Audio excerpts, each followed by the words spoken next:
President Carpenter, we are ready. Okay. Before we get started, I want to go over some of the rules, especially for the new people. And that is, during these virtual meetings, we like to try to be as organized as we can. And so when you wish to speak, you go to the bubble at the top of your screen there, and you can put your name and a question mark, and then the organizer will call you in order. And if there are a lot of people speaking, then we let those that have not spoke first, and then we go on to the second round. And the other thing that I want to say is that often I get my computer disconnects, or maybe my phone disconnects, and so Egon is there ready to, take over if that should happen, especially while I'm trying to reconnect. So, Egon, you hear me?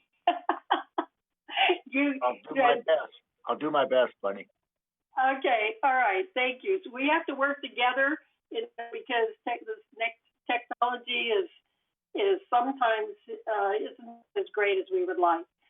So anyway, I want to say good morning and welcome to the open meeting, the regular open meeting of the Board of Directors of the Golden Rain Foundation of Laguna Woods, a California nonprofit mutual benefit corporation, this Tuesday, August 4th, 2020, 9:30 a.m. virtual meeting in Laguna Woods Village Community Center. So in Laguna Woods, California. So I'm calling this meeting to order, and I can see that we have a quorum. And so the next, I would like to have the Pledge of Allegiance by Director Horton. Do you have your flag? Yes. Okay.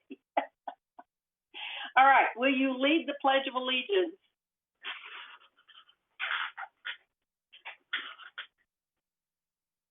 Start the Pledge of Allegiance, Yvonne. Okay. Can I hear you? Okay. Egon, I can't hear her.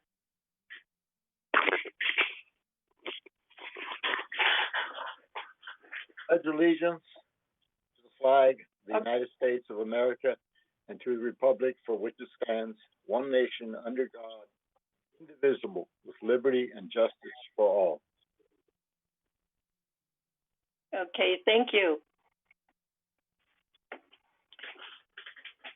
So we can't see the media, but they're always there. They're always joined in for us. And for those new people that want to review the meeting afterwards, there's a video available for you to be able to view. So now I would like to hear a motion to approve the agenda. Do I have a motion to approve the agenda? Okay, I can't hear anybody. Okay. Anyone second it? Second. Okay. All right, thank you. Are there any objections? So if there are no objections, there is a consensus that it is approved. So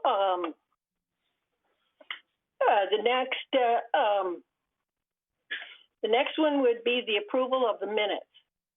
So I would like a motion to approve the minutes of July 7th, 2020.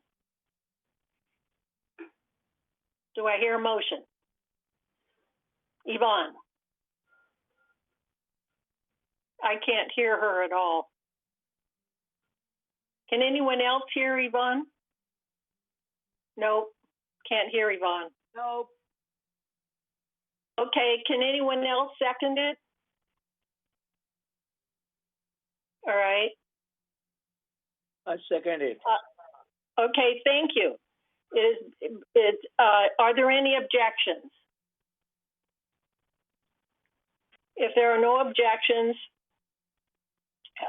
the minutes are approved.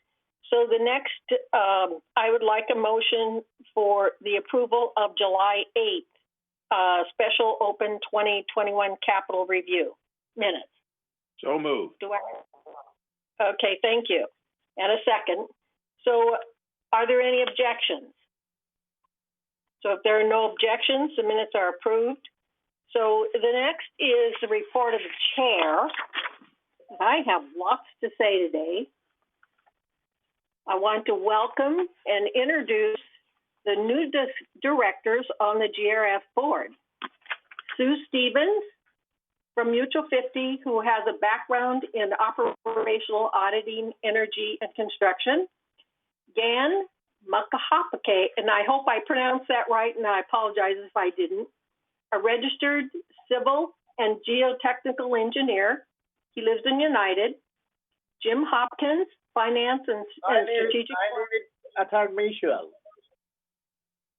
Pardon? I'm in third mutual. Oh, you are in third. Oh, I looked at, okay, thank you. I live in All third right. mutual, Garden Villa. Okay, my mistake. I'm sorry. All right. And my last name is pronounced as Mukhopadhyay. Mukhopadhyay. Okay. Mukhopadhyay. Okay. And he comes with an impeccable background of civil and geotechnical engineer. Jim Hopkins, finance and strategic planning. And I had you as living in United, but do you live in third? Jim? Yes, I do. Okay. I looked at the addresses. I'm sorry. Okay. So John Pearlstone, business, finance, and strategic planning, and served on the third board for 3 years.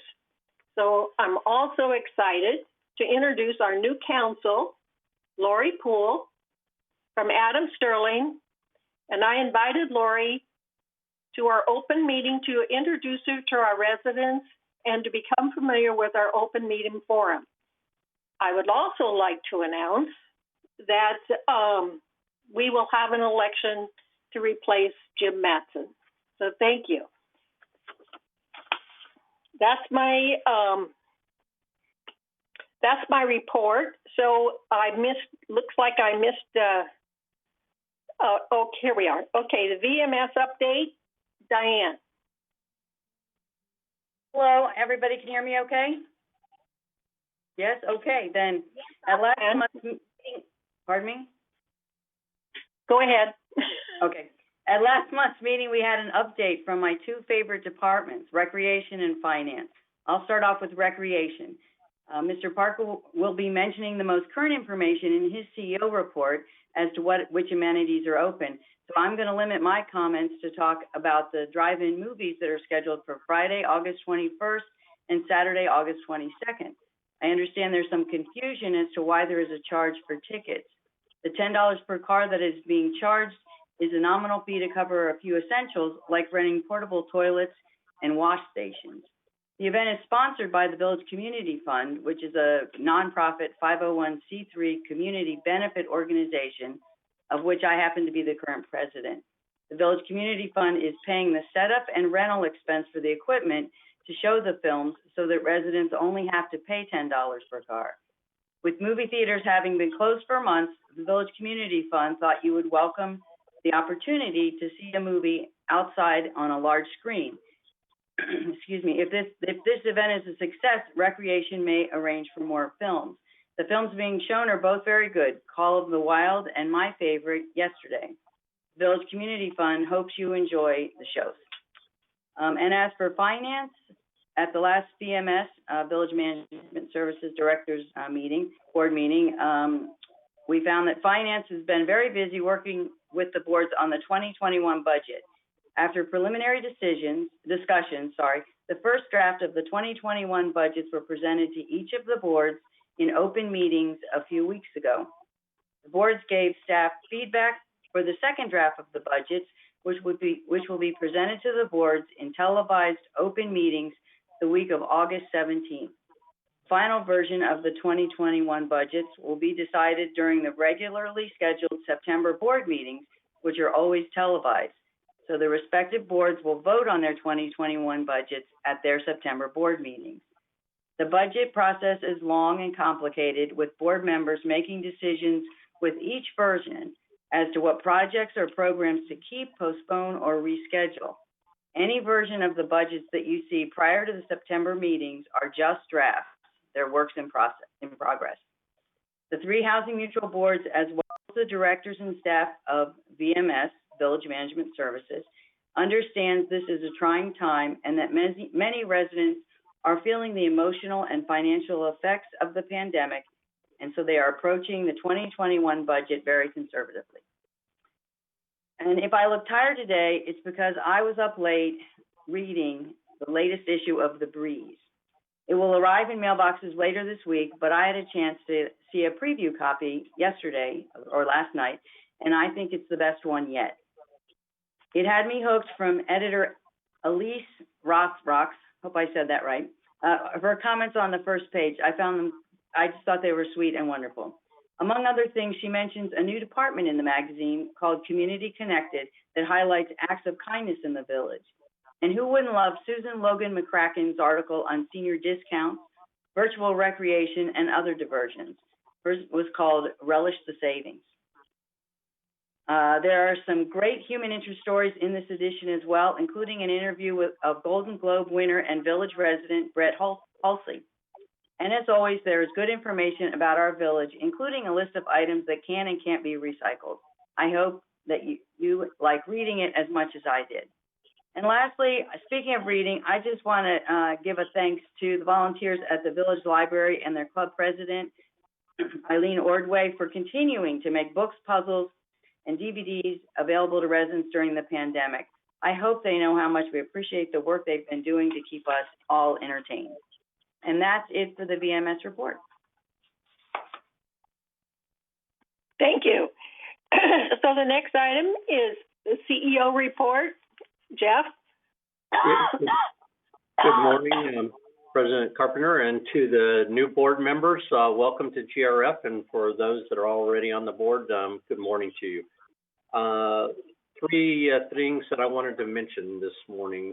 Number one was following up what Diane mentioned was new activities with regards to our operations out there. We have expanded our pool operation as of this week to include Pool 4 is now open, as well as we've added additional lane capacity to Pool 2 and 5. So with that, talking to Brian yesterday on reservations over the weekend, we were able to handle additional capacity of our residents at our pools. So that's nice, considering definitely the warm weather that we've been having lately, and will probably continue through August and September. We also began last week the operations of having doubles at both pickleball and paddle tennis, as well as our tennis operations that we included in that doubles activity about 3 weeks ago. So it's nice to have all of them in operation now, capable of both single play and doubles play. Again, we have the reservation process, so make sure that you call in and get your court reserved, and that will help facilitate managing the social distancing and the needs to make sure that we keep the community safe out there. I wanted to mention some information with regards to Orange County and the COVID-19 scenario. The situation is some good news and I guess some bad news in that. With regards to the amount of people that are getting tested has increased. Anaheim Convention Center was opened as a drive-through center that operates Wednesday through Sunday. They can handle as much as 1,000 individuals on a daily basis. So that's helping increase the amount of testing capabilities that's in the county. We are at a 8.9% positive test rate, which means we are still above the standards that are being set by the state and the county, which is they want us to be below 8% in the county, and we are at 8.9%. That is a drop, though. That's the good news I wanted to mention. Last week we were at 9.1 and 9.3 a week before that. Our numbers, however, with regards to actual positivity of case rates is at 125 cases per 100,000. And the goal is to get that down to be where it's flat, basically. So their scale is basically to be at 25 cases per 100,000. So we still have a ways to go. But again, that number has come down dramatically. As much as 2 weeks ago, we were in the 200s in that category. So that's, again, positive news that we're moving in the right direction. The other positive news I wanted to mention was the hospitalization rate. One of the critical factors that people have been watching is seeing whether or not we have this increasing hospitalization rate because of these cases. In the 3-day average that they produced yesterday, we have seen actually a 8.6% decrease in our hospitalization rate in Orange County. And what that really means is that there's more bed capacity. So we're at 35% of our ICU capacity, and we have 54% capacity with regards to ventilators. Both of those numbers are better than what was reported 2 weeks ago. So we're seeing a good trend downward in that sense. The only negative news I have relative to COVID, obviously it's still around and it's still prevalent, and want to encourage people to wear their mask when they're outside and any activity. But most importantly, our cases are up in Laguna Woods.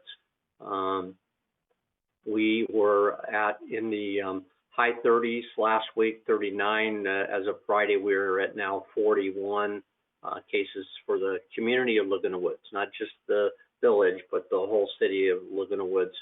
So unfortunately, I can't break that down. I don't have that information, but we are seeing a steady growth in that number, unfortunately. So again, just advising our residents to be safe out there. Watch your social distancing, wearing your mask. Everything helps to move us forward and reducing it. I do want to say congratulations to the people in the village and our community. At 41, even though that is seeing a growth spurt, gradual growth spurt, we are still one of the lowest actual numbers of all the communities in Orange County. We're in the top 5 of having the lowest rates of all of the communities in Orange County. So I do want to thank all the residents and board members and everybody for keeping the community safe, and appreciate the staff and their work that they're doing in the same manner. So with that, I'll turn it over to Siobhan. I don't know if she has some additional items for you today. Thank you, Jeff. Honorable President, members of the board, it's my privilege to give some updates this morning. First off, though, I want to extend a warm welcome to our new board members. It's good to have you on board. Yesterday, some bus route changes went into effect. Our commercial bus route number 2 is back in service, and this means that the administrative building will be a request stop only on Route 2. Commercial Route 1 now can delete the stop at the administration building, as well as the Stater Brothers stop. These are to be considered temporary route modifications and not permanent changes at this point in time. We're also pleased to announce the completion of the Gate 11 security enhancements. These enhancements include access control gates, surveillance cameras, and RFID readers to enhance vehicle access and traffic flow in and out of the community. This project was completed ahead of time and reflects great coordination between our maintenance and construction, security, and information technology departments. So we want to express our appreciation to them. Just a reminder that bulky item trash collection is occurring on the third Saturday of each month. So the next collection date will be Saturday, August 15th. If you're interested in participating, please notify resident services prior to setting out bulky items. The telephone number is 949-597-4600. Bulky items must be set out the night prior or no later than 7 a.m. on collection day. And as a reminder, Waste Management still is not scheduling in-home bulky item pickups due to the pandemic. VMS Director Phelps gave a great overview of the upcoming movies at the Village Drive-In. Again, these movies are going to occur on Friday, August 21st and Saturday, August 22nd, beginning at 8 p.m. They will be held at the Village Maintenance Center at 23081 Vio Campa Verde. And the important information that I wanted to share to augment Diane's presentation is that tickets can be purchased by calling Recreation at 949-597-4282. Again, that's 949-597-4282 between the hours of 9 a.m. and 4 p.m. daily. And lastly, a reminder from the Orange County Vector Control District. If you'll remember, Laura Young was here to present last month. The district reminds residents to help eliminate mosquito breeding opportunities by dumping water from potted plant saucers, not sharing or transporting plant clippings that are routed in water. Encourage residents to dump and drain containers filled with water and to clean and scrub bird baths and pet water bowls on a weekly basis. Again, we're trying to eliminate breeding opportunities for mosquitoes, which will cut down on the potential of West Nile virus and other health hazards to our community. That concludes my presentation this morning. Thank you for your time.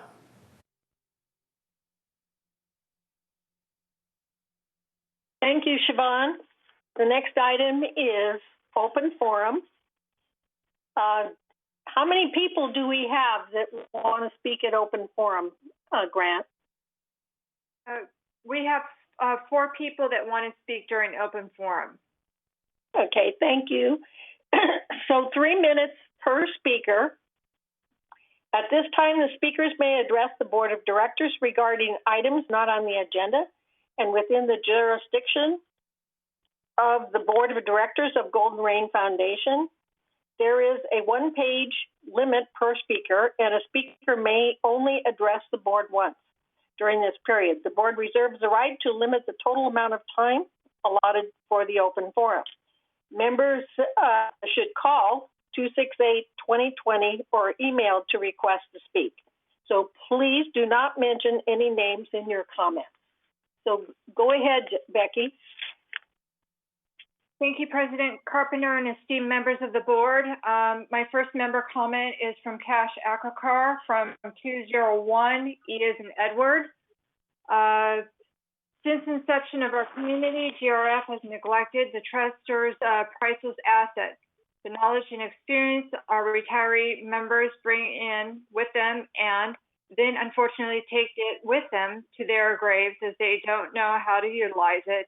Among us, we have retired CEOs, COOs, lawyers, engineers, accountants, manufacturing experts, and I can go on and on and on. Combined, we possess over 500,000 man-years of exceptional expertise that GRF has until today not recognized. GRF has destroyed for the last so many years this valuable national assets and buried it with the residents.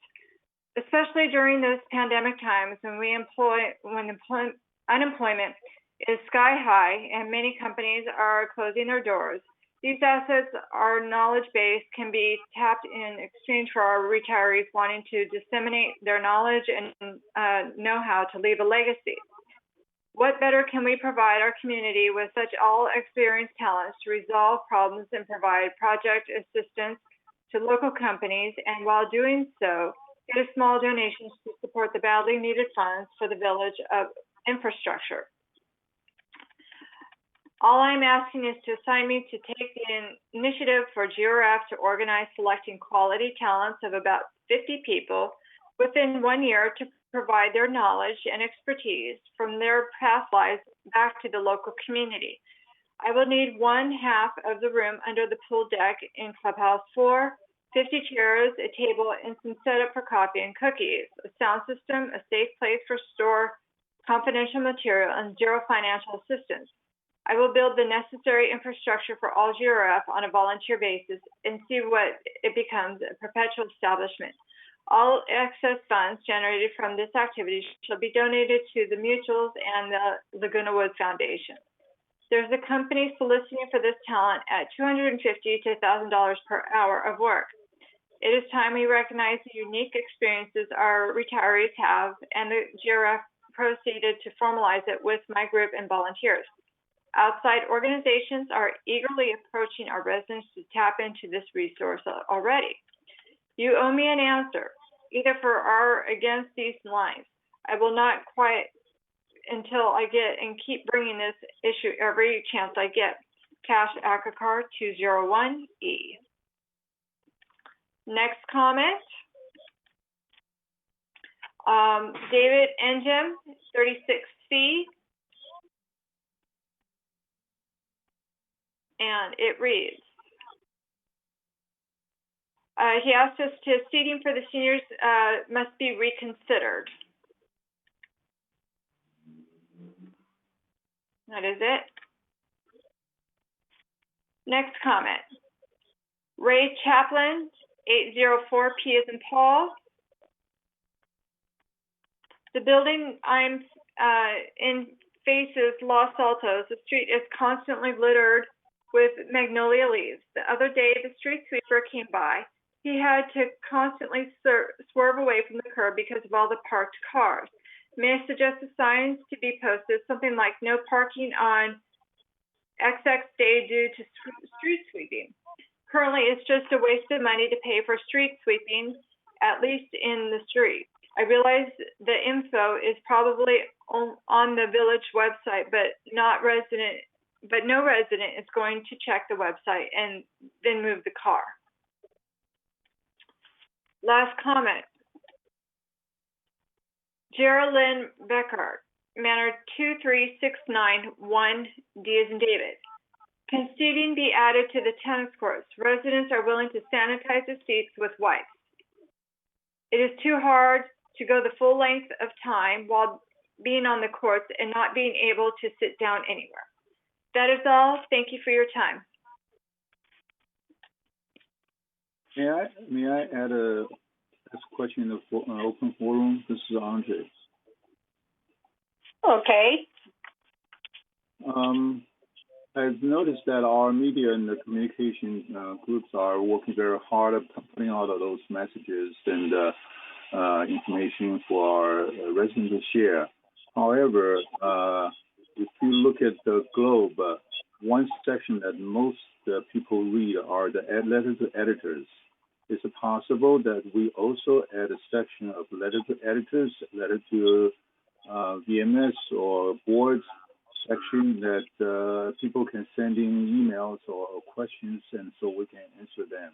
That will improve our dialogue and communication. I hate to see all messages, questions go to Globe, but we are not addressing them directly.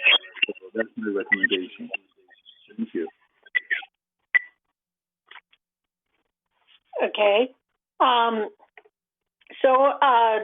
Is there any of the directors that would wish to comment? Yes, I'd like to comment on Cash's monthly speech.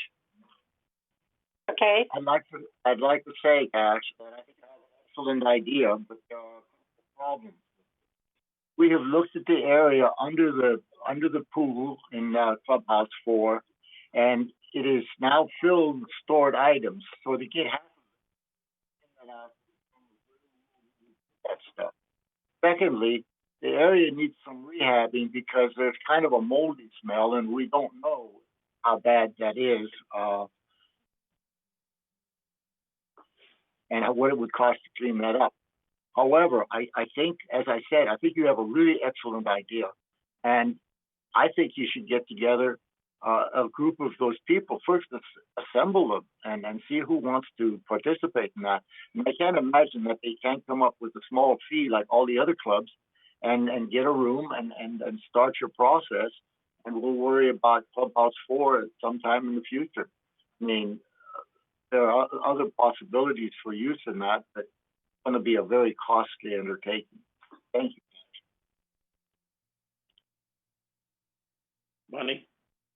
Okay, I have this. You would like to speak, Bert? Is that what you're saying? I'd like to support what Egon said and tell you the experience that I had several years ago when we wanted to address the issue of energy in the community. And the only way we found that was really practical was forming a club. So we formed the Energy Club. And the Energy Club took on the responsibility for providing programs for people that wanted to attend. And of course, we had to solicit volunteers. And this is what is very difficult in this community. You know, most people here are retired. They don't feel that they necessarily want to get involved. And perhaps the first thing you really have to do is advertise to see who might be involved. I don't think you're going to get a lot of people based upon my past practical experience, but it's well worthwhile doing this. There are already opportunities that have been advertised for volunteers, namely to come on board to committees as advisors. And we also find ourselves short on advisors in some of our committees. So there are opportunities for people to contribute. There's a question with regard to their willingness to contribute, and that's what we have to determine. Thank you. Thank you. Are there any other comments? Okay, is there anybody in the chat box? Okay. One of the comments that I would like to make, and I don't know if Brian's here, but we've been in contact in regards to the seating at the tennis courts. So, Brian, would you like to speak to that? Because I thought we got that resolved. Yeah. Good morning, Honorary Chair, or Honorary President, members of the board, and members of the public. Yeah. So we did address that issue. We explained and sent out emails and updates to all the participants that utilize the tennis and the pickleball courts. They are allowed to bring in a chair. We are not providing chairs at this time or any type of seating due to the pandemic, but they are allowed to bring in their own chairs, set it up on the court. So if they do need to rest, they can certainly do that. What we don't want to encourage either is for people to congregate after the matches in regards to socializing and hanging out after they're done playing, and particularly down at the pickleball facility, because there is a small courtyard area where it's very conducive to do that. But that's one thing we don't allow and encourage at this time, but they are allowed to bring in their own chair so that they can rest during their matches. Okay, thank you. Are there any other comments?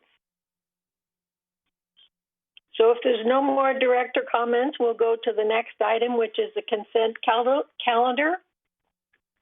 So all items listed under the consent calendar are considered routine and will be enacted by the board by one motion in the form listed below.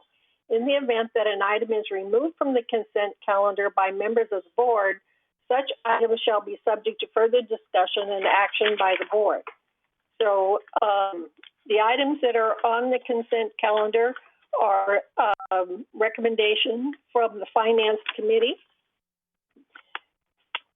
consistent with its statutory obligations, a subcommittee of the board consisting of the treasurer and at least one other board member reviewed and approved preliminary Golden Rain Foundation financials for the month of June 2020, and by this vote ratified that such review be confirmed in this month's board open session meeting minutes. Then B is resolution to update GRF committee appointments, and then C is to ratify approval of resolution of modified temporary COVID-19 rules. Do I have a motion to approve the consensus calendar? Buddy, I would like to have B removed and open for discussion since there have been changes since that was printed. I don't know if there's been some changes. We can do that, but we were supposed to do that when we did the agenda. Well, Um, I didn't see it until I got the agenda a few days ago. And there've been changes since then. So I think we can do an update. okay. Basically, so we would place that under unfinished business, under B. It would be C, Agreed. or is that new business? I'm sorry. We'll put it under unfinished business. Okay, so basically, the consensus calendar will include the recommendation from the Finance Committee and ratification approval of resolution of adoption of modified temporary COVID-19 rules. Do I have a motion to approve the consent calendar? So moved. Okay, second. Are there any objections? If there are no objections, I was going to second amended consent calendar. Yes. okay, the amended consent calendar. Thank you, Judith. So if there are no objections, then the consent calendar is approved. So the next item is unfinished business, and we will, do I hear a motion to adopt a resolution establishing the revised GRF rules of the board meetings, and basically that this has, the 28-day has been satisfied. So Judith, will you read the resolution, please? Resolution 90-20-XX, Golden Rain Foundation Rules for Board Meetings. Whereas the Open Meeting Act, Civil Code 4900-4950 provides an opening right for each member of Laguna Woods to participate in the governance of the community, and whereas the Golden Rain Foundation Board of Directors recognizes the need to facilitate effective, efficient, and orderly board meetings for the benefit of the community, while protecting its members' rights to observe and participate in the governance process. And now therefore be it resolved on August 4th, 2020, the Board of Directors of this corporation hereby approves the Golden Rain Foundation Rules of Board Meetings as attached to this official minutes of this meeting, and resolve further that Resolution 90-11-135, adopted on November 22nd, 2011, is hereby superseded in its entirety and canceled. Resolve further that the officers and agents of this corporation are hereby authorized on behalf of the corporation to carry out the purpose of this resolution. February was the initial notification. It was revised on March 3rd of 2020, revised on April 7th of 2020, then postponed on May 5th of 2020, revised again on June 2nd of 2020, and then revised and reintroduced July 7th of 2020. So this is now the 28-day notification for member review and comment to comply with Civil Code 4360 and has been satisfied.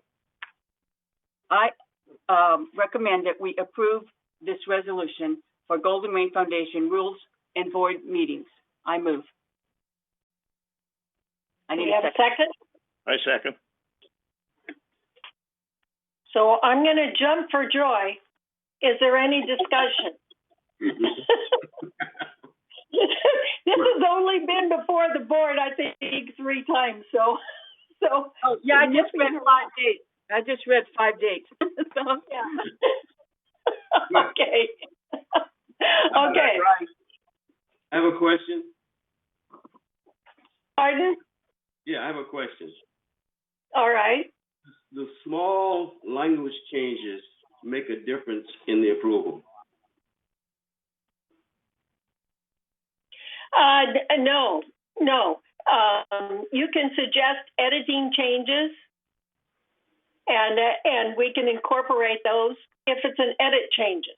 If it's a change of the meaning, then it has to go back. Thank you. Okay.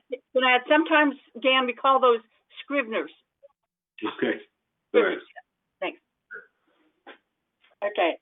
So do you have any editing changes? Jim? Well, you know, it's very small. It's just paragraph, let's see, where was I?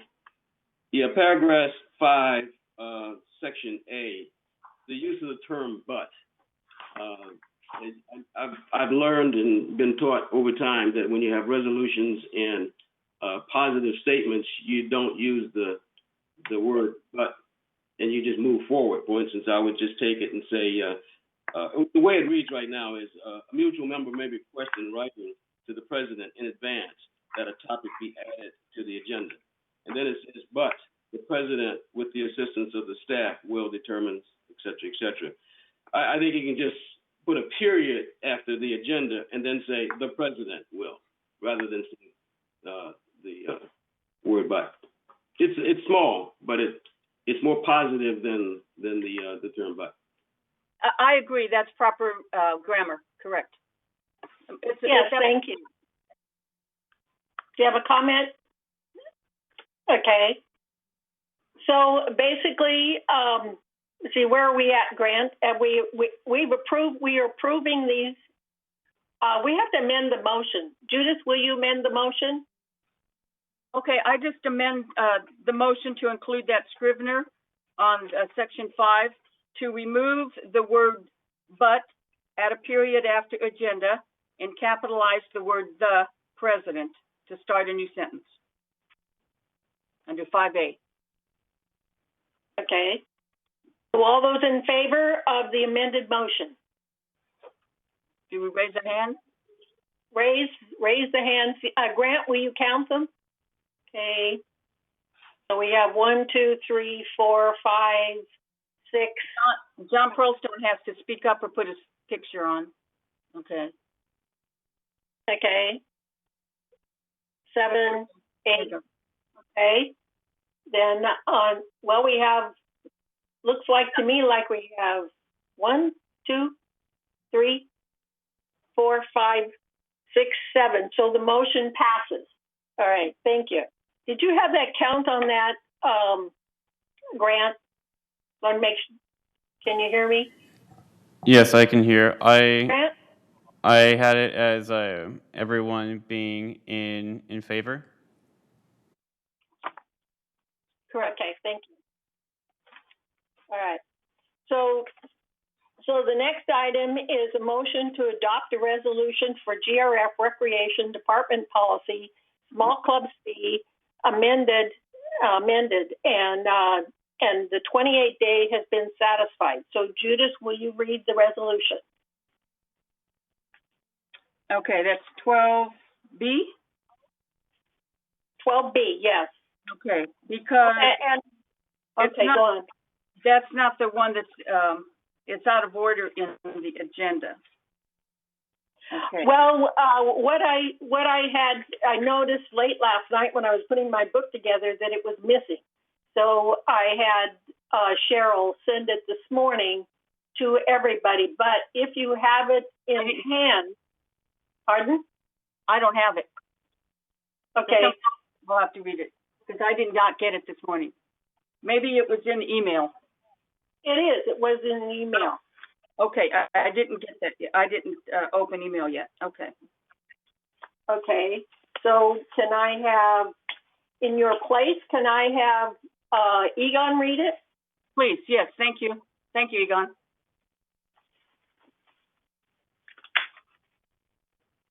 Egon? Okay. So I can't hear Egon. Grant? Grant? Egon's mic is off. Okay, Okay, hold there- on. I've got to open my email also, and I will open the attachment and read it. Okay? Okay. Thank you. I appreciate that. No problem. Just bear with me. Okay. So that was sent this morning. Is that right? Yeah. From Cheryl. Yes. Okay. Let me type her name in. I just got home from being out of town, so if anything came,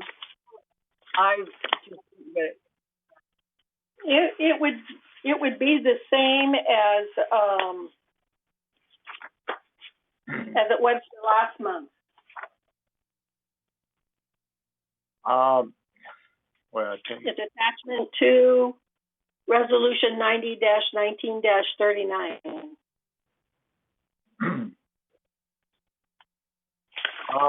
I'm having some problem finding something from Cheryl that has an attachment that's named.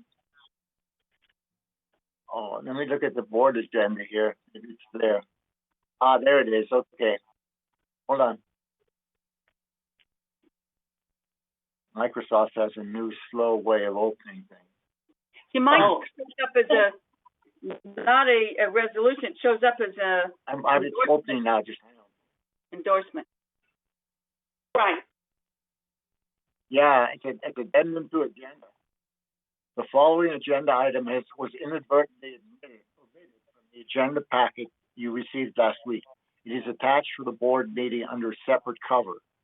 And it's 12B, entertain a motion to adopt the resolution for the Education Department policy, small clubs fee, right, it's what you read. Okay, page initially, here it is. No, it's just a staff report. Let me keep going. A staff report, yeah, keep going, and then it has the resolution. I printed it all out this morning. So. Okay, well, I'll take your word for it. I'm down. I see it.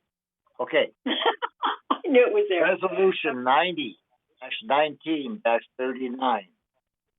ERF Recreation Department policy revisions. Clubs/groups/organizations. Whereas at the July Community Activities Committee meeting, staff recommended to approve. It was recommended to approve staff recommendations to amend GRF Recreation Department policy as it pertains to clubs, groups, organizations.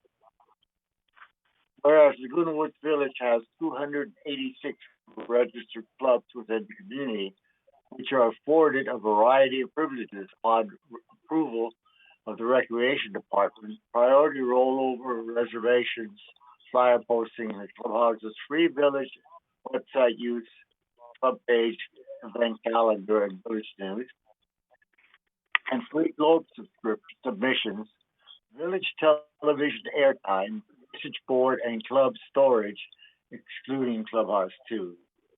Whereas club bookies make up the majority of reservations each year, with 9,200 dates reserved versus 4,485 dates reserved by private parties in 2019. Whereas room availability is limited for private party reservations, members are turned away when inquiring about availability for memorials, birthdays, and anniversaries. Whereas at the May CAC meeting, an ad hoc review committee was formed to review and provide recommendations to CAC July meeting. Whereas proposed amendments to current policy are limit clubs to 250 clubs, groups, organizations. Initiate annual clubs, groups, organizations fee, $50 to maintain club status. Apply rollover processing fee, calculated by dates, to annual billing. Limit rollover dates to 104 per club, group, or organization. Additional reservations are available through the standard lottery process. Club activities, programs, and events geared totally toward minors are prohibited. Whereas limiting club status and applying rollover restrictions will free up approximately 477 rental slots for private parties, and additionally, implementing a processing fee will offset incurred administrative costs. Whereas anticipated annual revenue generated from the proposed fee is $20,750, and now therefore be it resolved, September 3rd, 2019, that the Board of Directors of this corporation hereby adopts approval of staff recommendation to amend GRF Recreation Department policies as it pertains to clubs, groups, organizations. Resolved further that the officers and agents of this corporation are hereby authorized on behalf of the corporation to carry out this resolution. 28-day notification for member review and comments to comply with 4360 has been satisfied. Director Millman made a motion to adopt the resolution to revise the GRF Recreation Department policy on groups, clubs, groups, organizations. Director Soul seconded the motion. Discussion ensued among directors. President Perrak called for the vote, and the motion passed unanimously.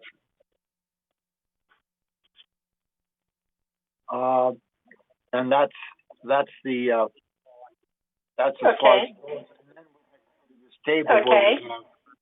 Do you want me to read that attachment? Number 3? The attachment number 3? Yeah. No, you don't need to read that. Basically, I think everyone has a copy of it. It shows all the clubs that would be affected. Right. So now you want me to go on to 90-20-XX? Yeah, please. Hang on, I need to drink something. 90-20? Oh, okay. I see what you're saying. Yes. Resolution 90-20-XX, GRF Recreation Department Policy, Small Clubs Fee Amendment. Whereas at the June 11, 2020 Community Activities Meeting, CAC recommended that Board of Directors approve the proposal to amend the GRF Recreation Department policy for clubs, groups, organizations to reduce annual fees for clubs with less than 50 members, small clubs, from $50 to $25. Whereas Laguna Woods Village has 254 registered clubs within the community, village clubs are afforded a variety of privileges upon approval of the Recreation and Special Events Department, including priority rollover reservations, flyer postings at clubhouses, village website use, free globe submissions, village television airtime, message board use, and club storage, excluding clubhouse use. Whereas at the May 9, 2019 CAC meeting, a policy committee was formed to review GRF, to provide GRF recommendation department policy recommendations to the CAC in July 2019 meeting. One of the committee recommendations was to implement processing fee to offset administrative costs associated with club support. Whereas on September 3, 2020, directors adopted Resolution 90-19-39, GRF Recreation Department Policy Revision, Clubs, Groups, Organizations. Whereas at the February 2020 Club Presidents Meeting, small village clubs with a small number of members expressed concern about the financial implications of a $50 club fee. Club presidents urged the GRF to reconsider the fee. Whereas at the May 14, 2020 CAC meeting, the committee directed the Recreation and Special Events Department to reduce the annual club fee for those with less than 50 members, small clubs, from $50 to $25. Of the 254 registered clubs, 136 have less than 50 members. West State, 93 clubs, $50 small clubs, 41 small clubs would be entitled to a $25 refund if the proposed fee amendment is approved by the Board of Directors. Whereas the club fee, $50 generates $12,700 revenue for GRF annually, the proposed reduction in the club fee for small clubs would reduce annual revenue to approximately $9,300, a decrease of $3,400. Now therefore, be it resolved, August 4, 2020, that the Board of Directors of this corporation hereby adopts approval of the proposed amendment to the GRF Recreation Department policy for groups, clubs, organizations to reduce annual fee for clubs with less than 50 members from $50 to $45. Resolved further that the officers and agents of this corporation are hereby authorized on behalf of the corporation to carry out this resolution by initial notification for member review to comply with Civil Code 4360 has been satisfied. I move this resolution be adopted. Is there a second? Do I hear a second? I'll second. Thank you. All those in favor? Question, Aye. I have a question. Is there any discussion? Yes. I have a question, I have a discussion point. Is that James? Yeah, that's me, Jim. Okay. Yeah, when I looked at this, I was looking for something that was more revenue neutral, and acknowledging the fact that it just, at least at that point, only 37% of the clubs had paid their fee. And so I was wondering what was the response of either staff or the committee to how to get more, I'll call it participation in paying that fee, and what is the results of not paying that fee to the club. I'd like to comment on that if I may. Mm-hmm. Okay. I think what happened is the shutdown occurred right in the middle of the process of the recreation department getting the forms in and collecting the fees. So ultimately, this will be worked out, or of course the clubs won't be renewed if they don't pay their fees. So it just hasn't been a call. I think there's some other things outstanding too, like the lists of club members. And while it does reduce revenue overall, there is some logic to it because some of the clubs are very large, like 400 or 500 members, and there's somewhat more in the way of service or whatever than the little clubs which use very little of recreation time. Thank you. Does that answer your question, or would you like Brian to speak to it? James? Yeah, I would just add to my question. Is there a way to approach it a more comprehensive solution to either being revenue neutral or revenue enhancing? Given that you've got clubs that are 1,000 and up, and others that are 6, how do you, in some way, make it more revenue neutral, either by stepping the schedule rather than 50 and 25, because it only addresses the lower end, which I think is great, by the way, but it only addresses the lower end. Just a suggestion. Brian? Madam President, if I can add to that. So Egon is correct. Right when the closure of our facilities occurred is when we were in the process of collecting those fees. There is the more rollovers a club has, the fee does increase based on that. So we do have that built in. There was a review committee of the GRF policies for the Recreation Department developed about a year ago, and we had lengthy discussions in regards to the correct rate and what should be charged. So that dialogue has been had, and the committee at that time agreed that this was a best case scenario solution to implementing a fee to recover some of the administrative costs that are associated with the reservations of rollovers, Also the marketing that the clubs can partake in, such as going on TV6 and distributing all the flyers to the clubhouses. So that was part of the discussion. Of course, we can further discuss that, as we go along here. But that was part of the dialogue, and that is what the committee recommended and approved. Thank you. Does that answer your question? It answers the question, yeah. Okay, thank you.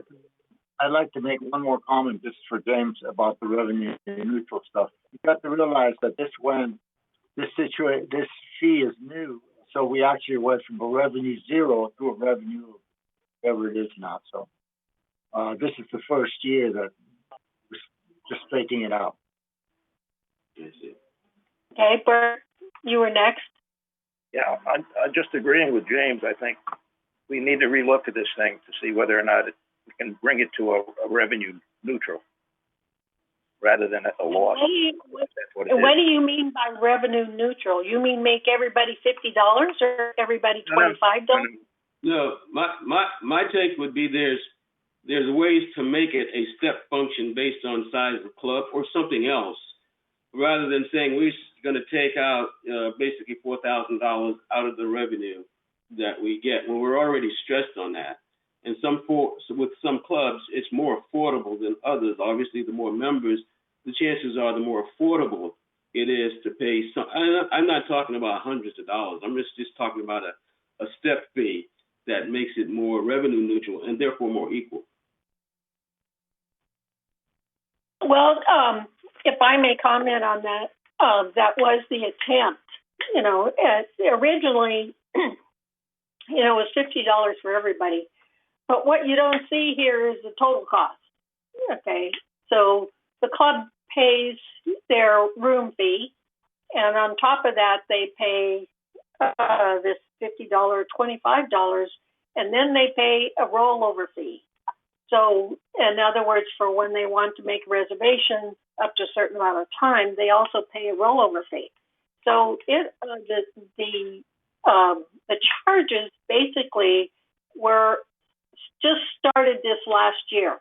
Okay, so it ended up, and I understand what you're saying, it ended up costing a lot of these small clubs, up to, what would you say, $150 to $300 more than they normally paid. And so it really hurt them. And so that's when we went back and we said, how do we help out the small clubs? And that's when we changed the price to $25. But in staff's defense, okay, to have a graduated revenue, fee based upon the size of the club, it's an administrative. It becomes more labor intensive to be able to do that, because basically they would have to check and make sure that every club has a certain amount of people and they would fit that category. So it basically, the revenue that you would be generating would be eaten up by the administration. Is that correct, Brian? Yes, that is correct. Okay. So that's why we did it this way. Everybody, and it was approved this way. So are there any other discussions in regards to the this recreation department policy small clubs fee? Are you saying you want to, Sue? No? No more discussion? I'd put a comment in the box so that we're using the chat box or we're not. I didn't hear you, John. I said I'd put comment in the chat box. I was wanting to make a comment, but are we not using the chat box to indicate when we want to make a comment? Okay, John, please. All right. I guess I'll just make my comment. I just wanted to share with Jim that he's now on 3 committees that'll be looking at this as we move forward. I don't know if you're on the Community Activities Committee, but Strategic Planning, Finance, this will all be kind of folded into the analysis of the various activities and clubs and budget process moving forward. So your comments are great. Just, we've got to take a big step back and kind of look at it at the more global picture. Okay. Are there any other comments? If there are no more comments, all those in favor of adopting this resolution? So we have 1, 2, 3, 4, 5, okay, 6, 7, okay. The motion passes. Do you have that count, Grant? I have Grant. everybody except for Director Hopkins and Director Stevens. Okay, and so I'm assuming that they object. Is that Sue? And James? Yes, I do object, yes. Okay. And Sue objects also. Okay. Okay, so let's move on, and C becomes the resolution to update the GRF committee appointments. So President basically, Carpenter, if I may, I believe Director Stevens was having some audio issues. Do you wish to have her indicate by either thumbs up or thumbs down whether she's in favor or opposed to the resolution? Yes, have her shake her head. Yes or no? She said yes. Okay. Grant, can you change my objection to abstain? Absolutely. Yes. Yes. Okay.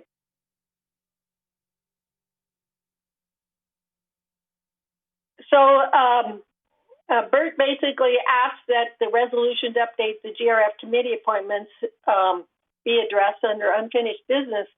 And I just want to mention that when there's any committee changes, okay, they all have to be emailed to me, because I manage that and send that information, to Cheryl.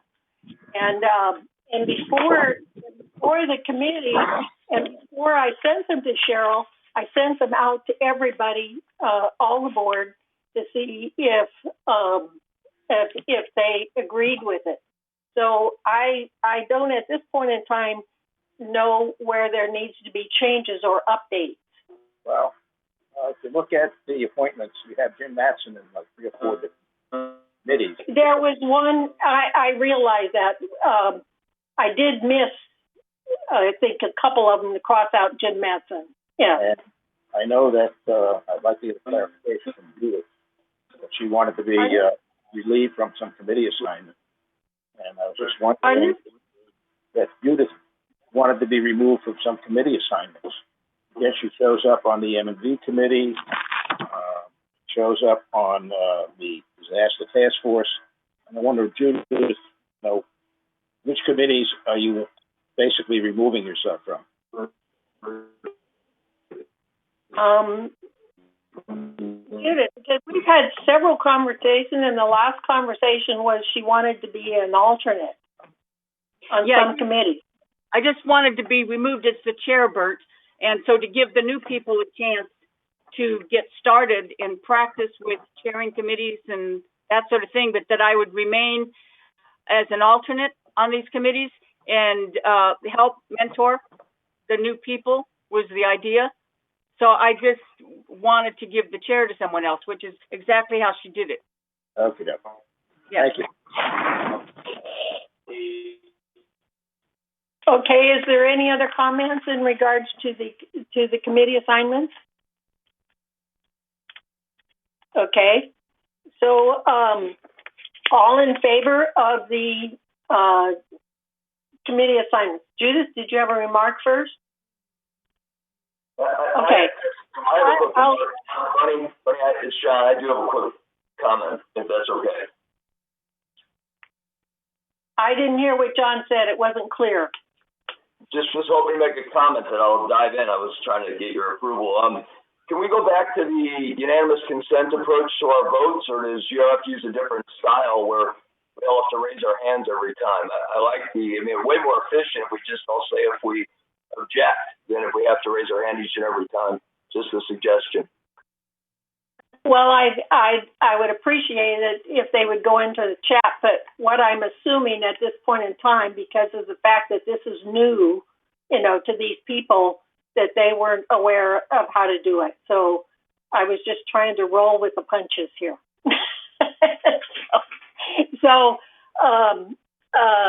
But you are right, and I think that I need to work with the new directors so that they know how to put, their name in the chat box. And I'll do that after this meeting, okay? Because we are going to have a little bit of a informal training meeting, hopefully next week. Okay, so let's get back on 12C, which is, do I have a motion to approve the update of the GRF committee appointment? Is there a motion? Because we'll remove Jim Mattson from those committees. Okay, as amended. All right, thank you. Do I have a second? I need a second. Okay, I'm done.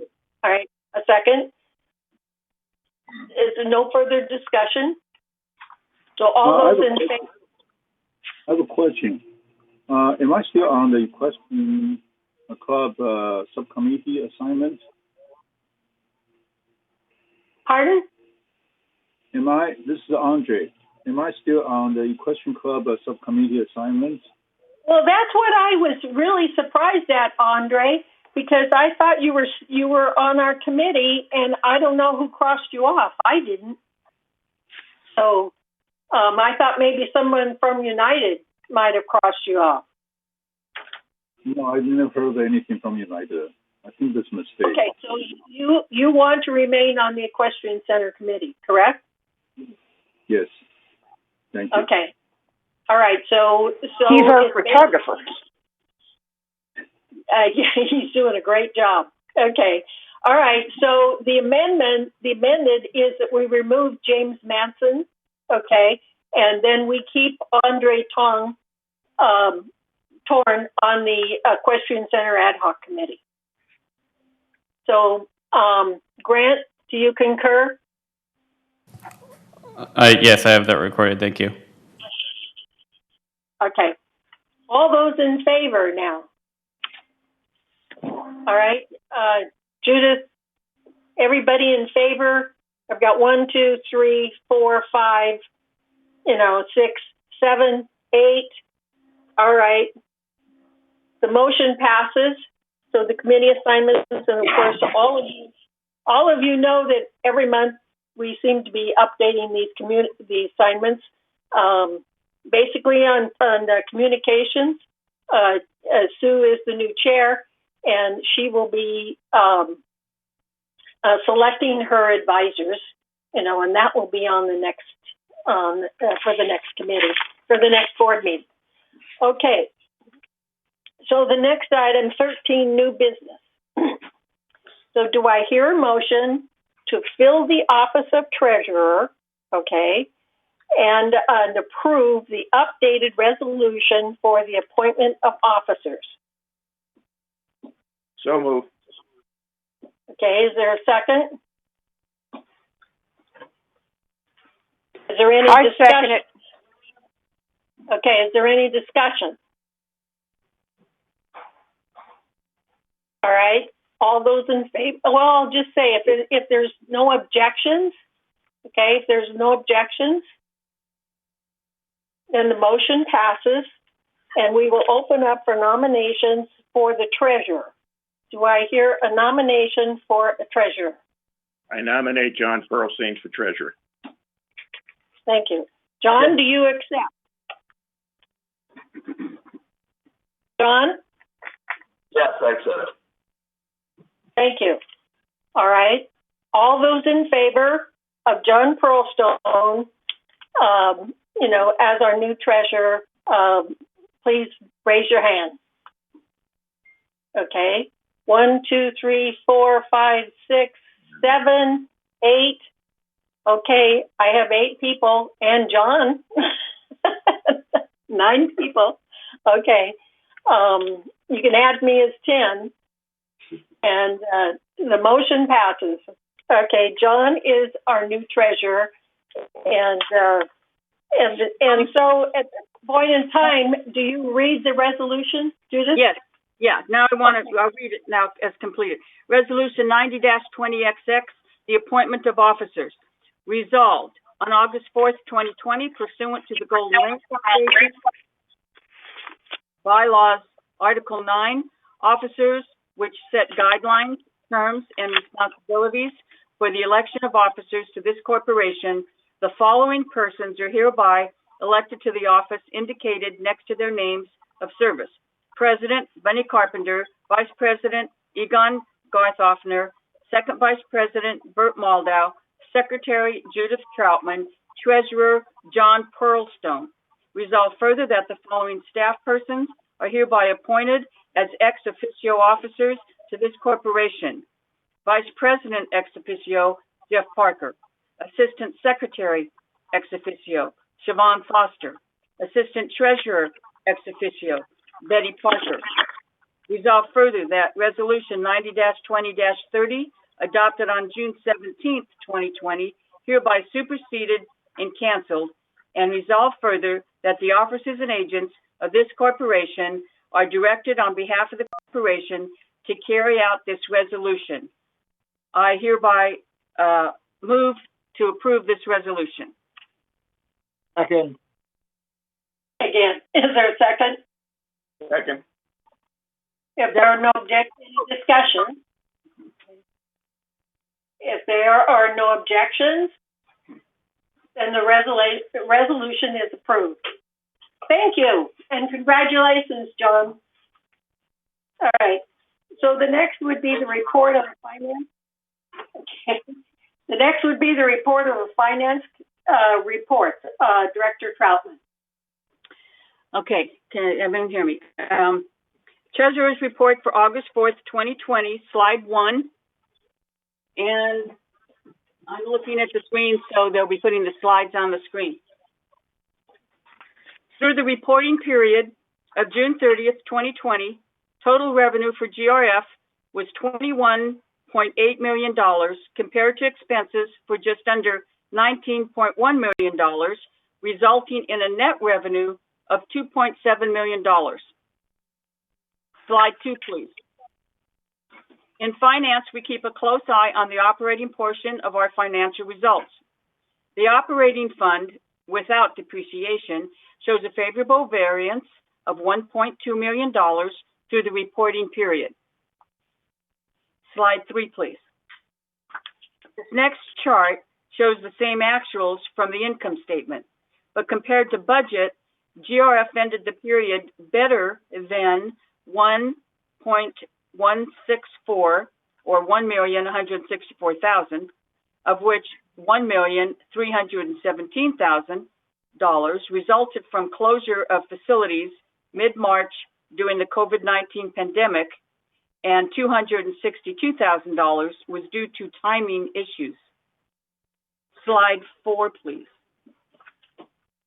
This slide shows most significant variances by category, with the green bars representing a favorable variance and the orange bars representing the unfavorable items.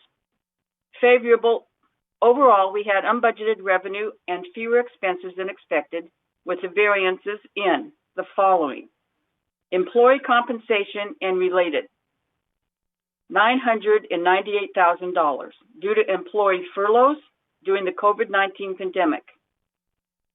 We also had the unrealized gain on the AFS investments of $588,000 due to reporting of an unrealized gain, and entry is made monthly to reflect investments, market conditions, which fluctuate. Also, there were outstanding services of $258,000 in several areas of operating, including aquatics and golf, due to shutdown of those services in mid-March. Golf was reopened in May, and the aquatics was reopened in June. Materials and supplies of $199,000 were favorable variances in several areas of operation due to the timing and expenditures. Materials required by clubs are budgeted in January, but expenditures will occur later in the year. Additionally, many purchases delayed until facilities and services are reopened. On the unfavorable side, some offsetting variances include the trust facilities fee, $407,000, fewer manners were sold. Year-to-date, revenue generated from the $5,000 transfer fee is 22% lower than budgeted. To date, 304 manners were sold versus a budget of 372 manners, compared to 383 that were sold in 2019 for the same period. On the golf green side fees, $241,000 due to closures of facilities on March 12th due to the COVID-19 pandemic. Golf facilities reopened on May 11th and are operating at a 78% capacity due to social distancing requirements. Under miscellaneous revenue, $204,000 is due to fewer collected fees during the facility closures. Also unfavorable, under the insurance category, $196,000 due to premiums at October 1st, 19 renewal for property and casualty insurance. Insurance premiums increased were implemented after the 2020 budget wildfires in California occurred, and the non-renewal situation required a new layered program structured to achieve the existing limits in this tight market. Slide 5, please. We have sources of revenues other than the assessment, such as fees and rentals. To date, we have received just under $6.1 million, as shown on this pie chart. By category, we see that our largest revenue is broadband services, which is internet, set-top boxes, and premium channels. Followed then by the next largest, facilities or trust facilities fee, the $5,000 transfer fee from resales. Then we have golf greens fees and operations. So in other words, the green fees and the cart rentals come under that category. Unrealized gains are also included in that. These revenues offset costs and help keep our assessments down. Slide 6, please. Expenses to date of $19 million, including depreciation, are shown on this pie chart, with the largest categories being compensation, depreciation, cable programming, insurance, professional and legal fees. Slide 7, please. Here we have a slide to show the resale history from 2018 to 2020. Community-wide sales total 304 sales through June of 2020. Most of these transactions generate the $5,000 trust facility fee, also known as the transfer fee, used as a source of revenue for our reserves, which was seen on a prior chart. Slide 8, please. This reserve and contingency fund is adjusted balances are shown. Starting with the first column on the left, the funds have a combined ending balance of $31 million. Included in this total are contributions received this year through assessments, trust facility fee, and interest earnings. The second column shows the work in progress of $8.2 million, reflecting the amounts paid for projects that are not yet completed.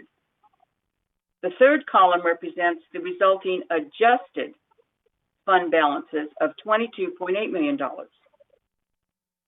Next slide, please. Slide 9, we compare here the adjusted fund balances to historical balances for the past 5 years. This next chart shows that the GRF has averaged about $23 million in reserves and contingency funds. Go to slide 10, please. The listing on this slide gives us an idea of where the reserve money is committed. Of the $24 million appropriated by the board various projects and equipment purchases, the remaining encumbrances against the reserve and contingency funds is $10.5 million, and that's primarily for renovation projects. That's it for the slides, and I remind you that much more detail is provided in the GRF Finance Committee meeting agenda packets, which are available online and at the GRF Finance Committee meeting. That concludes the finance report. And someone else will give the Finance Committee report. We didn't have one this month. Okay. Can you hear me? Can anybody hear me? Yeah. Can't okay, see you. because I've been knocked off of the internet. But you can hear me. Okay. So basically, the next item is the purchasing ad hoc committee, and so the committee met in February, and we have not had another meeting, basically because we're looking for a consultant that would be reviewing the purchasing the purchasing manual. So I presented to Dan and Betty, a consultant that has provided a proposal to review, and I'm hoping to set up an interview this month, to be able to interview with this person and make sure that all of us, agree to this particular consultant. So next month, I hope I have an update on that. Thank you. And then the next report would be landscaping.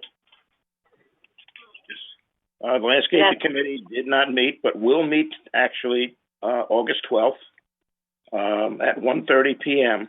Again, it will be a virtual meeting, and will be headed by the new chairman, Yvonne Horton. That's all I have. Okay, thank you. So the report of the M&C Committee, Director Garth Hoffner. Oh, we did not meet this past month. However, we did have a special meeting of the clubhouse or the PAC ad hoc committee. We looked at that process, and we forwarded some new recommendations that will be covered at the next M&C meeting, and they will basically Clubhouse 3 project, break it up into several them independently, and leave a couple of the projects for the future. And that's where we are. We will see how that comes out next week. Thanks. Okay. The next one, I'm sorry, I lost my. All right, we reported also on the PAC. Judith, are you going to add anything to that? Yes. Okay, I want to go back to June 22nd. We did have a CM's meeting, and the purpose of that meeting was to get a consensus from the corporate members to who is in favor or against to authorize the GRF board to construct, contract, and otherwise expend funds totaling over $500,000 or more in connection with the Performing Arts Center Maintenance Improvement Project pursuant to GRF bylaws section 2.1, 2.1.6, and 2.1.7. And so the results of that CM meeting, corporate members meeting, it was a weighted vote in favor of going forward with the project at $5.5 million was 1,806 votes, the weighted vote against going forward with that project was 10,912 votes from residents against that. So what we did then, since at the request of the CMs, we had a meeting on July 13th after a workshop on July 1st to set the agenda for July 13th. And what we did was reviewed the PAC HVAC system, which was currently installed, and we prioritized the maintenance projects. We itemized what maintenance projects should be sent to the M&C for review. We looked at the completion of certain PAC projects with independent contractors and a project manager. We also identified the remaining scope of work for SVA-related portions and to committed funds for unpaid invoices that we had out with them to date. We also compared the breakdown of SVA estimates with the bid estimates. So at a session immediately following it, we looked at what a typical contract would look like with a large project of this size. And so the end result was we sent several projects over to M&C as maintenance projects, and the PAC committee is still intact. It will have a new chairman, and as I move on in November. So that's where we stand right now, and those were the last two meetings. And go from there, and there is no next meeting scheduled right now, so that'll be announced when the new chair puts together an agenda. That concludes the PAC report. Thank you.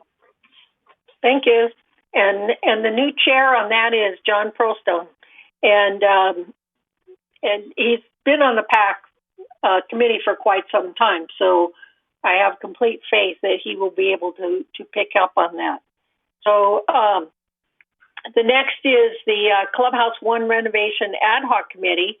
Do you want to comment on that? Does Egon or Bert? Bert's the new chair for that. I could comment on that. Okay. We now know the committee members, and we'll be scheduling a meeting. But in the meantime, I will be asking staff to distribute the SVA report that was done on Clubhouse 1 to the members of the committee, having them review the report and listing their questions that they would want to have answered at this meeting. Also want to have an open discussion with regard to what they perceive would be a program, or in essence, the alternatives.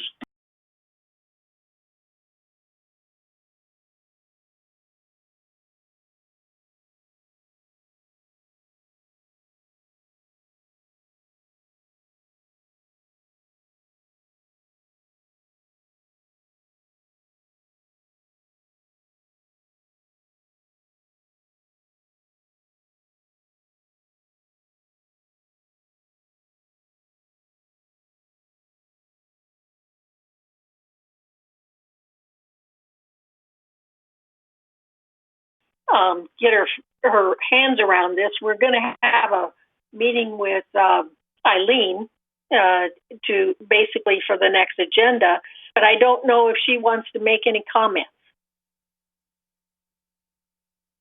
Sue Stevens, do you want to make any comments on this item, on the report for media and communications? Okay, she's having problems with her. She's having problems with her microphone.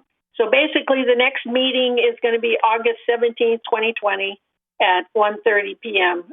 Virtual meeting.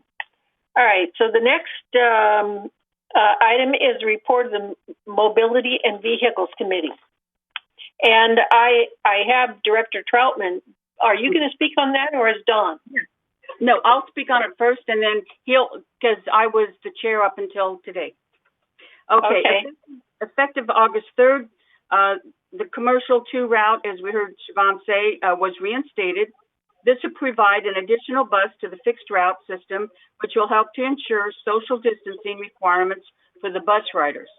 M&B will be discussing, which there's a meeting tomorrow at 1:30, where Don will be chairing that meeting. M&B discussing vehicle inventory and replacement schedules per charter requirements. And so I just mentioned at this time, a discussion came up in some prior meetings about vehicles in general. And a lot of people were not aware that mobility in vehicles means that committee oversees all of the vehicles in the village, whether they belong to security or maintenance or landscape or the buses. That all comes under mobilities and vehicles. And so in the past, twice a year when we were having meetings, we would look at the inventory and see what we had an inventory, and it was a really nice list, what date that vehicle was put into purchase, was it bought on a grant, or when it was going out of service, what its service life was, the mileage on the vehicle, etc. So they're going to be doing that in the future. They're also going to be looking at the charter. I've been in touch with Chris. She hasn't had an opportunity to be able to really get her reference. We're going to have a meeting with Eileen to basically. Who's talking? Someone's talking. Okay, thank you for turning your mic off. Okay, we're also going to be reviewing the charter. And number 5, 6, and 7, I'll just mention because this came up in prior meetings. One of the things that the task force does for M&B, they review the specifications recommended by the managing agent for the procurement of any GRF vehicle. They review requests submitted to the committee by the managing agent for transportation services and vehicles that require supplemental funding and recommend appropriate action to the GRF Finance Committee. They also ensure that the transportation facilities equipment like the computers we even put in the security vehicles, comes under M&V. They ensure that this equipment and fixtures owned or leased by GRF board are maintained by the managing agent at the highest level of efficiency and performance. And it goes on and on. So I suggested to Chris, because there's so many new people coming on and off the board that it's time to review these. We normally, most committees are supposed to review their charters in January, but since we've had such a huge turnover mid-year, I suggest that all the committees review their charters, and so all the new people know what their relationship is with staff, because that's what a charter does. It defines the relationship between the committee member and the staff. So, and then the last thing, M&V, we would discuss something else on the agenda. M&V will review and discuss the recent sponsorship by Memorial Care for the wellness bus. And the wellness bus is the route that goes to all the medical facilities in the hospital there. And so they'll be talking in more detail about that tomorrow, and the meeting's at 1:30. So that concludes my portion, and then we'll go to anything the new chair has to add. Judith, can I ask you a question? Yes. Some material I got from staff on the weekly schedules, I think showed 11 a.m. for that meeting. So it is 1:30? Well, I'll have to look at the new. No, Bunny moved the meeting to 11 o'clock. Okay. Right. So that's the new time that I didn't check the Monday memo that came out yesterday. Right. Okay, great. Thank you, Bert, for clearing that up for everyone listening. So 11 o'clock. Thank you. Okay, I want to make a comment, especially for the new directors, okay? Because this particular meeting is a very important meeting because it has an impact on the budget. Basically, how many vehicles are going to approve for next year's budget. So the way it works with GRF, there are 3 people on the committee, but the other directors are invited to observe. They just won't be able to vote. Okay. So anybody interested in joining, I'm sure Don would appreciate it. Okay. All right. So the next report would be security and Community Access Committee, and that would be Director Tibbetts. Okay, you're on, Don. Okay, we got to turn him on. Okay, good. Our last meeting was way back in February. Our next meeting will be August 24th at 1:30. I've been in contact with security, and there's really no major items to report. So at this time, I'll ask, I guess it's either Directors Horton or Egan to talk on the traffic hearings. I'm not sure who had it last. Okay.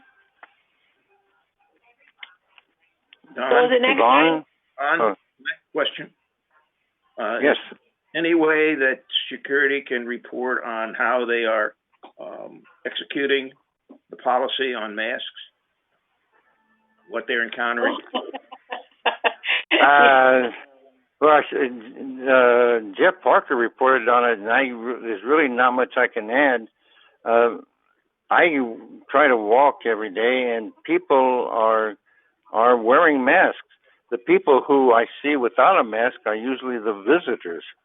I saw 3 people come in yesterday, walking, got out of their car, and none of them had a mask on. But I think staff is doing a great job, but I have nothing specific to report on that. Yeah, Judy, you have a comment? Oh, I'm sorry, Bert. Yeah, I do have a comment. My son talks to security all the time, and as you know, one thing that we probably should communicate more to the residents, there are a small set of people who are under the exception, both on the state side of the law and in our own policy, that if you have a mental condition, I don't know how to put it, or if you have a COPD or you're claustrophobic, you are exempt from wearing the mask. Now, if you just have COPD or asthma, you are required to at least wear the shield. But if you have a mental disorder, you don't have to wear either. And so staff or security is aware of that, because they stop my son frequently and they say, "How you doing?" And he said, "Fine, I'm exercising," because he walks fast for exercise. And then they say, "Keep doing what you're doing." And so they pretty much know. They stop and ask them if they have a waiver. At least that's been my experience, but we're, a very small percentage of the community. So I think I'm under the impression security is aware that some people have a waiver. Yeah, Judy is correct on that. I think we're doing a terrific job on this. Okay, anything on the traffic hearings? Yvonne?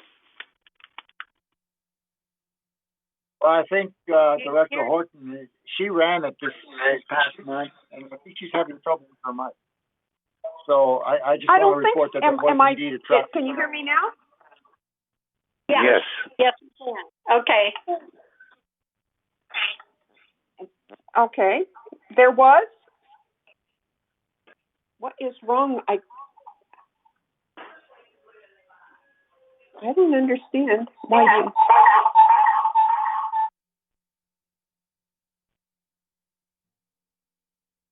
Well, there was a meeting. I talked to Paul on the phone, and he confirmed that there was in fact a meeting. And Yvonne, thank you. Thank you, Egan. Okay. The next security meeting will be August 24th, and it'll be virtual, of course, at 1:30. All right. Thank you, Don. All right. Disaster Preparedness Task Force. Judith, do you want to report on that? Yes, we had quite a long meeting on July 28th, and what the first thing I'll mention is the new disaster preparedness office. Now, it used to be in a little closet in the corner of the building, but now they've moved it to the old Globe office near the rear entrance of the community center. So once that building's open, one of the things they sell in that office is little emergency kits, water, masks, obviously, and things of that nature that you could take home, and you have supplies for a minimum of 3 days, first aid kits, and those a whole list of things on the website that you can buy in that office. And we sell it at cost. We make no money on those items. So that office is going to be moving. We're also looking for volunteers once we start having classes again, because we give classes in CPR, adult CPR, AED training, and Good Neighbor Captain training. And Kathleen Matthews and Joan Brown used to facilitate those training classes. And Joan Brown's going to be retiring, so we're looking for a volunteer to help train the training with those classes, which, like I said, we're not doing right now. But once we were able to resume classes, we'd still like to be ready and have a second person to help Kathleen in that area. We also talked about, we have an emergency operating plan in place, which is on the website, and everyone should be familiar with it, but it deals mostly with earthquakes for the most part. And so what we did, we decided, I called Lopez and Associates, and they're the ones that helped us develop this sophisticated emergency operating plan, where we have partnered with the city, the fire authority, Orange County Health, and FEMA. So and the reason we did that is so that we can get help and reimbursement from them in case of damages. So what they suggested, and they said all of their customers are in the same boat, since the EOP did not specifically address pandemics, they don't address what happens in a cyber terrorist attack, or if the major power grid goes down for more than 3 days. How are we going to run our incident command post, which right now is supposed to be in the community center, and all we have is an emergency backup generator that runs for 12 hours. So what we're looking at is we did 3 subcommittees. Right now, we do not have a plan for our animals. So the first subcommittee we formed were research groups, we're calling them research groups, to develop an annex for, we'll call them annexes, because we don't want to change the EOP that we have in place now. So we're going to have an annex. One will be community animal disaster plan. That will cover our dogs and our cats. And we have Suzanne Stowe, Sharon Updike, and the president of the dog club is going to find me someone as a third person there. They're going to be working on one plan to develop an animal disaster care plan, what we're going to do with our animals. And the tentative plan now is they have to be in a carrier, and if let's say your building or manor collapses, you can bring your animal in a container over to the tennis courts. That would be just an example of what one of the plans would be. Then we're going to have the animal disaster plan sub-pet for the stables, because the horses are pets, but what we do with the horses is going to be completely different than what we do with our cats and dogs.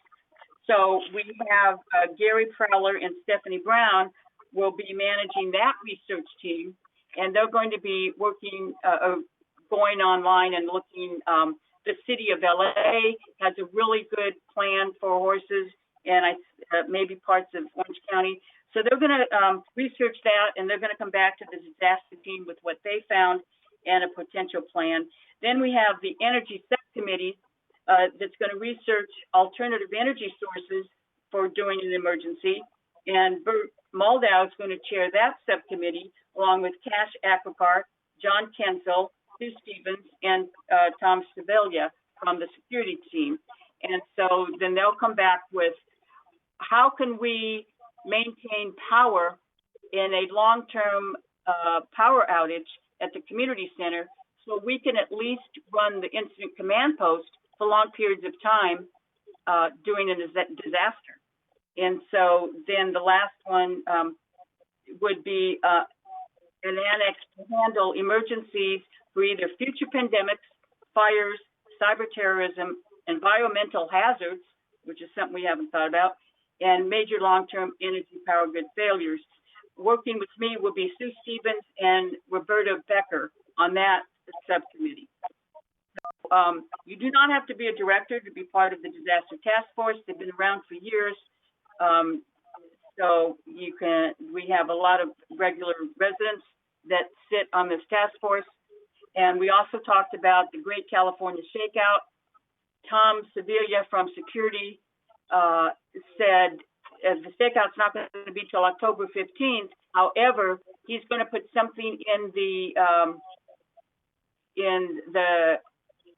September, October, or it's October, November magazine that we have. The new one just came out, but so the next one, how do people duck and cover if they're in a wheelchair?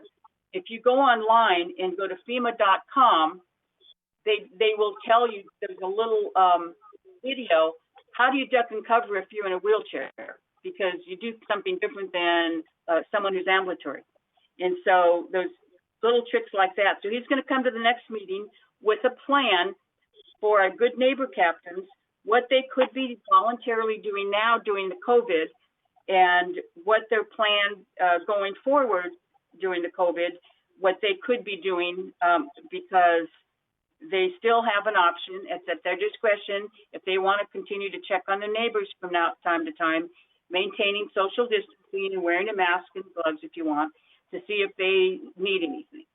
So he's going to come back with a more detailed plan, what our good neighbor captains could be doing during the rest of this COVID.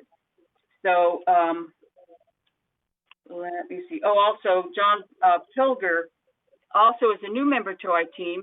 He is a former FEMA executive PA officer, and he said he can go anywhere in the country, and all FEMA procedures are exactly the same nationwide, no matter where you go, because their training program is so standardized, you can go anywhere and everyone's doing the exact same thing. So we're really pleased to have someone with that expertise join our task force.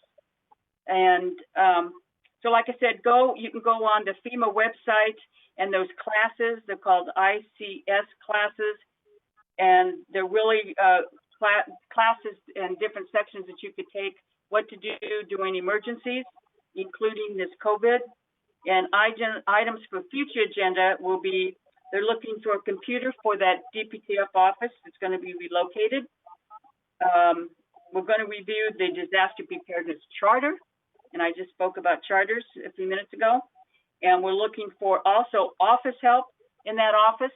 Right now, Tom Soul is the only one working in that office. It's open 2 to 3 days a week, and he needs some help in there. He's been doing that for years by himself. And we also need a new recruit for the training. So the next meeting is September 29th at 9:30 a.m. It will be a virtual meeting, so please attend, because we need volunteers, and the only way we could beat any disaster is be prepared and participate. And that concludes my disaster preparedness report. Thank you. Okay, thank you, Judith. The next item is the Strategic Planning Committee. So, John, do you want to speak on anything about that? Yeah, I'll just make a couple quick comments. We tried to get one together a while back, and it just didn't get off the ground. But we heard from Third Mutual, who they want to participate. United has the same people on their list, so I assume that they're comfortable with that. We'd love to get somebody from the towers on that list, so I can reach out to Rhina or Sue and find out who they might want to have participate. And we're hoping to have an introductory meeting before the next 2 weeks are up, so people can kind of see how it's going to operate and talk about some of the bigger picture budget items that would be, impactful over the coming, years, not necessarily affecting this year. But, I'll be reaching out directly to participants. I've talked to staff, and I think Siobhan's going to attend the first meeting and maybe be our representative moving forward. And, we hope to get something going that will really get a nice big picture plan for the entire village that we can all benefit from. Okay, thank you, John. So the next item is future agendas. All matters listed on future agenda items are resolutions on the 28-day public review of items for a future board meeting. No action will be taken by the board on these agenda items at this meeting. The board will take action on these items in a future board meeting. So that would be obsolete equipment will be addressed, and the potential sponsorship of the wellness route. So the next item is director comments. So everyone has an opportunity to speak. And when the directors finish making their comments, I would also like to invite Lori to make a comment also. So do we want to go around? Do you want to raise your hands for those who want to make a director comment, or should we just go around the room here? No comment? All right. Can everybody hear me? All right, Egon. Okay, I hear from many people that they would not like to see any assessment increase at the end of this year because of the shutdown. And these people volunteered this to me, and some of them were quite adamant. So I just want to say that in that direction, we will make every effort to keep the assessment flat for this year. Thank you. Okay, I Bert? got a comment too about COVID tests. I track Orange County pretty closely. I don't know the population of the other small towns, but it looks like on a per capita basis, we're probably the lowest there is. I want to say it's going to increase, even if it's very, very slowly, because it's like people catch colds, people have heart attacks, people at the end of the year, there will be more of every category of illness or death caused than there is right now. That's just the nature of getting old. So, and moving forward through these times. Thank you. Okay. Did you want to speak, Bert? Yes, I did. You know, with regard to the assessments, we've just taken a real major hit on the cost of insurance for this community. And I think it's not realistic to basically say, no, there's not going to be an increase in our assessments. The other thing is we're another year older. And as we get older as a community, our maintenance costs keep on going up. So realistically, you know, we try to keep it low or lower, but we're not going to in any way, I think, go with a zero change in assessments. It's unrealistic. Thank you. Okay, are there any more comments? Okay, so I would like to ask Lori. So I'm so glad that you're able to attend with us. And soon we will recess and then come back in a half hour to join the closed meeting. So do you have anything to say? Well, just hi, everybody. I'm glad to meet you all again. And thank you for the opportunity to serve as the General Counsel for GRF. We are very excited about the opportunity, and we look forward to working with all of you and CMS as well, of course. Okay, thank you. All right. Is there any more comments? Nope, I don't see any hands. So at this point in time, we will recess, and it is 11:28. So let's say 12 o'clock, we will begin the closed meeting, GRF closed meeting. So you use your same code to get in. So thank you very much, everyone.